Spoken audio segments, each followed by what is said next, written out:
Hey everybody, and welcome back to episode 2 of the read along of my book, My Thoughts in Orbit, an accidental memoir about thinking too much. If you're here, that means you might have enjoyed the first one. I hope you did. But if you're here and you haven't watched the first one, you probably should, because we're going in order. It is a book after all. But my name is Josh. I'm a dude, a dad, a former author, an award-winning columnist, a writer, and this is the read-along to my book. So we went through a couple chapters in the first episode. I'm filming these back-to-back, so if I didn't get to some of your questions, don't be mad at me. I promise you I will get to them. And today we're going to move right along into chapters 3 and 4. I'm going to butcher trying to keep track of what chapters we're on. But this one is called Claustrophobic, October 21st, 2013. The summer of 2012 was a pretty important time when I think back on it. I'd been with my wife a couple years by that time. When I met her, she had 3 daughters with no real father figure in their life. I had no idea what I was getting myself into, going from 0 children to 3. My wife and I joke now about how I treated that situation then and how I treat it now. One of the first memories of what are now my girls is when I used to go over to their apartment when my wife and I first started hanging out. Our youngest daughter was 2 at the time, and her mother would allow her to sleep with her most nights. So when this guy starts coming over, she would make her sleep with her sisters. My wife would put a baby gate at the top of the stairs for the first hour of me being there. The words, "I want to come down there," would be screamed, cried, making me feel insane.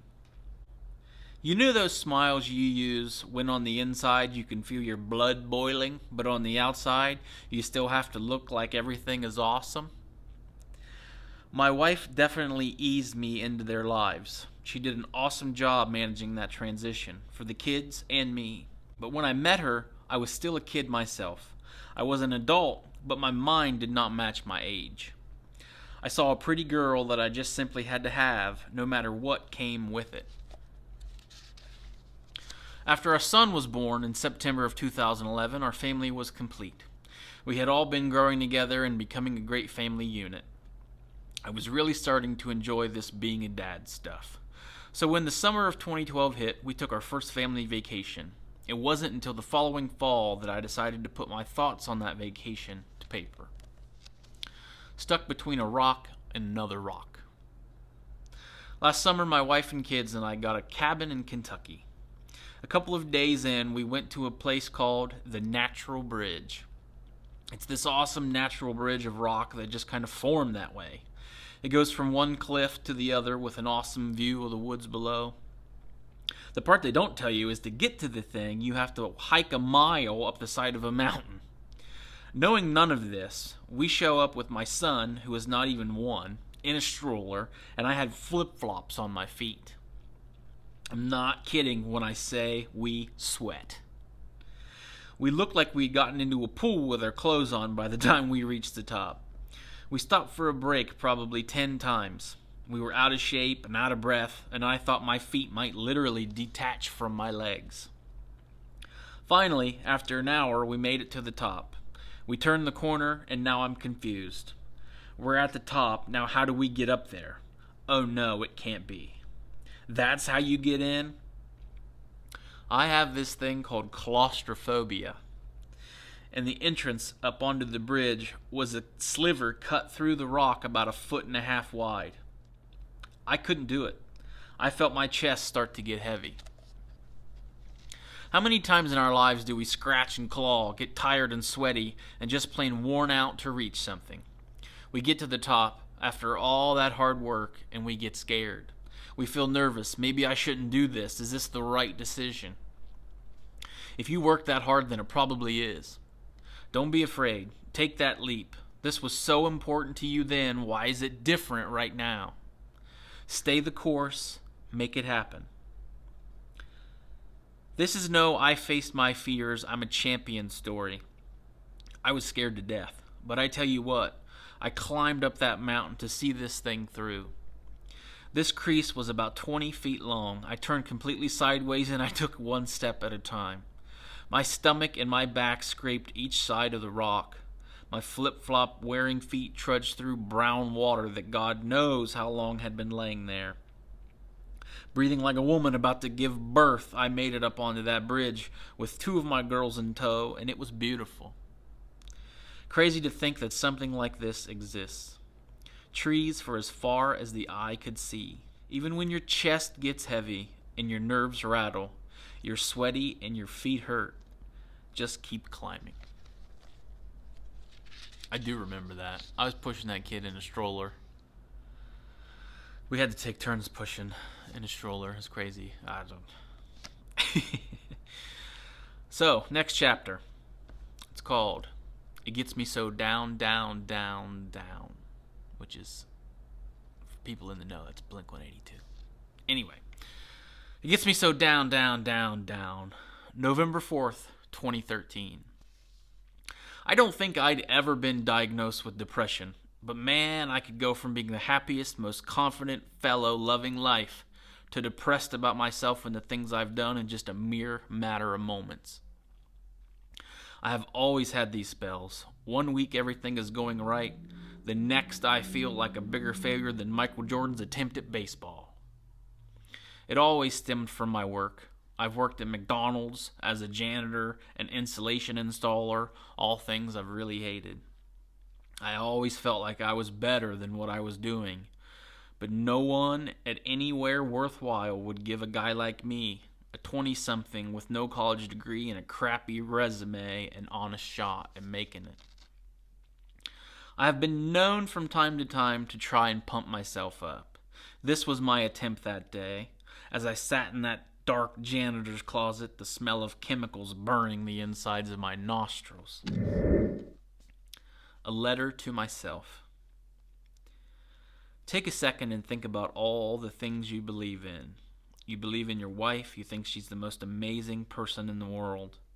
You believe in your kids, you believe in your family, you try your hardest to believe in your friends, you believe in your faith.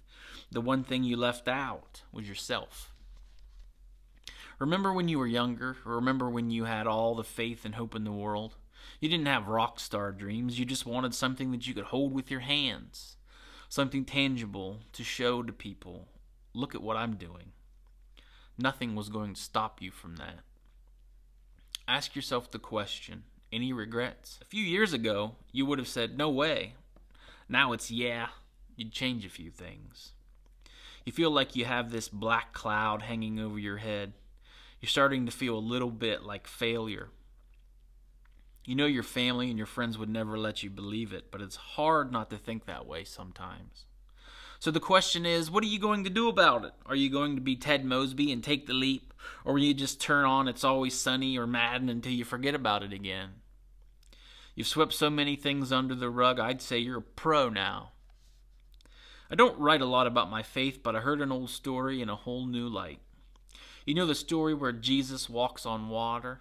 The moral of that story is that even your storms, he's always there for you. Peter was so scared when Jesus said to come to him. Peter says, "Tell me to come to you, show me that I can." Then Peter walks on the water. Maybe the other side of the story is to show you that Jesus has just as much faith in you as you do him. Maybe your family and friends believe in you just as much as you do them. Maybe you're on the right path. You just haven't reached the end.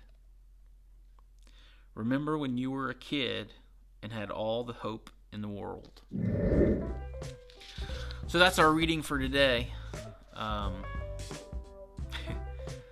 going to be honest, a lot of reading about wife and kids and stuff is going to be a little bit tough. I mean, obviously I still get to see them and that kind of thing, but things aren't the way they were then. So it's going to bring back a lot of memories and stuff that might not always be the easiest.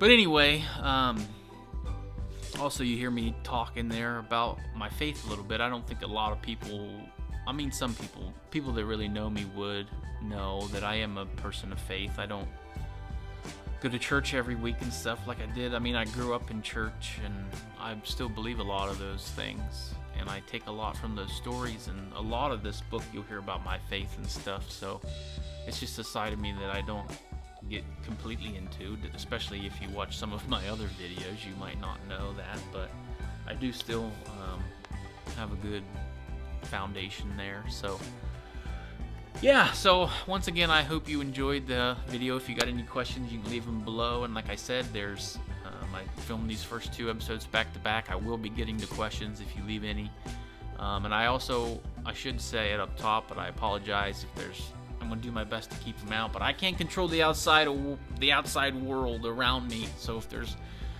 loud noises or whatever, like I said, I'll do my best to get rid of them, but sometimes they might just be there. So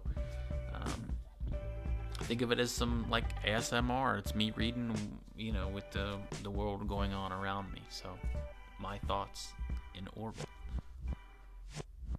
Anyway, so I will see you on the next one, and thanks for being here. I really do appreciate it. Peace.